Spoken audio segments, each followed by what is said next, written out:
প্রতি বছর ভারতে প্রজাতন্ত্র দিবস পালন করা হয়। কেন পালন করা হয় প্রজাতন্ত্র দিবস? কেন ভারতের ইতিহাসে তো বটেই, সারা পৃথিবীর ইতিহাসে এই দিনটির আলাদা গুরুত্ব আছে। চলুন জেনে নিই এই ভিডিওতে। প্রতি বছর 26শে জানুয়ারি ভারতে প্রজাতন্ত্র দিবস পালন করা হয়।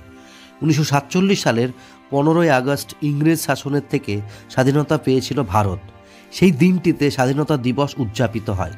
কিন্তু সেই সময় ভারতের নিজস্ব কোনো সংবিধান না থাকায় ব্রিটিশ সরকারের 1935 সালের গভর্নমেন্ট অফ ইন্ডিয়া অ্যাক্টের সংশোধিত সংস্করণ অনুযায়ী স্বাধীন ভারত শাসন করা হতো। কিন্তু এরপরে ভারতের নিজস্ব সংবিধানের প্রয়োজন দেখা দিতে শুরু করে। দেশ স্বাধীন হওয়ার পরে সংবিধান সভার কথা ঘোষণা করা হয়। সংবিধান সভার সংসদদের নির্বাচন করা হয়। ডক্টর বি.আর. আম্বেদকর, জওহরলাল নেহেরু, ডক্টর রাজেন্দ্র প্রসাদ, সর্দার বল্লভভাই প্যাটেল, মৌলানা আবুল কালাম আজাদের মতো গুরুত্বপূর্ণ ব্যক্তিদের নিয়ে সংবিধান সভা তৈরি করা হয়। 1947 সালের 29শে আগস্ট আম্বেদকরের নেতৃত্বে ভারতে স্থায়ী সংবিধান প্রণয়নের উদ্দেশ্যে একটি খসড়া কমিটি গড়ে তোলা হয়। এই বছরের 4 নভেম্বর খসড়া কমিটি সংবিধান সভায় ভারতীয় সংবিধানের খসড়া জমা দেয়। এরপরে 2 বছরেরও বেশি সময় ধরে জনগণের সঙ্গে সরাসরি আলোচনা ও নানা চিন্তাভাবনার পরে প্রস্তাবিত সংবিধানে কিছু সংশোধন, সংযোজন ও পরিবর্তন আনা হয়।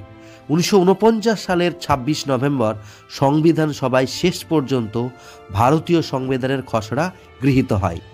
সভার 308 জন সদস্য 1950 সালের 24 জানুয়ারির সংবিধানের 2টি হস্তলিখিত কপিতে সই করেন। এর একটি ছিল ইংরেজিতে ও অন্যটি হিন্দিতে। এর দুদিন পর 26 জানুয়ারি ভারতীয় সংবিধান কার্যকর হয়। আনুষ্ঠানিকভাবে সার্বভৌম গণতান্ত্রিক রাষ্ট্র হিসাবে আত্মপ্রকাশ করে ভারত। ডক্টর রাজেন্দ্র প্রসাদ হয়েছিলেন স্বাধীন ভারতের প্রথম রাষ্ট্রপতি। এটি যেমন একটা কারণ, তেমনি 26 জানুয়ারিকে গণতন্ত্র দিবস হিসেবেও স্বীকৃতি দেওয়ার একটা ইতিহাসও রয়েছে। 1929 সালের ডিসেম্বর মাসে লাহোরে জওহরলাল নেহেরুর নেতৃত্বে কংগ্রেস অধিবেশনে ডাক দেওয়া হয়।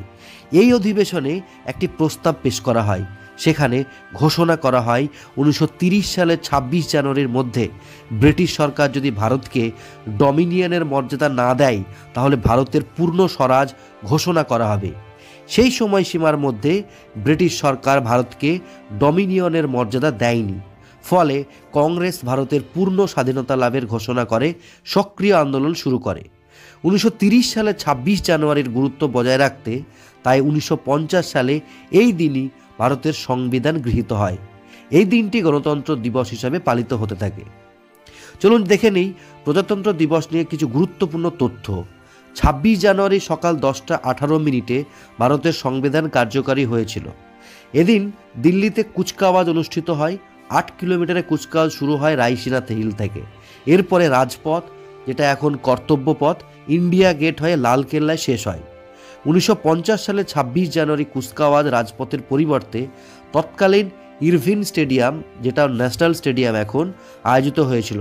তখন ইরভিন স্টেডিয়ামের চারিদিকে দেওয়াল ছিল না, সেখান থেকে লালকেল্লা পরিষ্কার দেখা যেত। জাতীয় সঙ্গীতের সময়ে 21টি তোপের সেলামি দেওয়া হয়।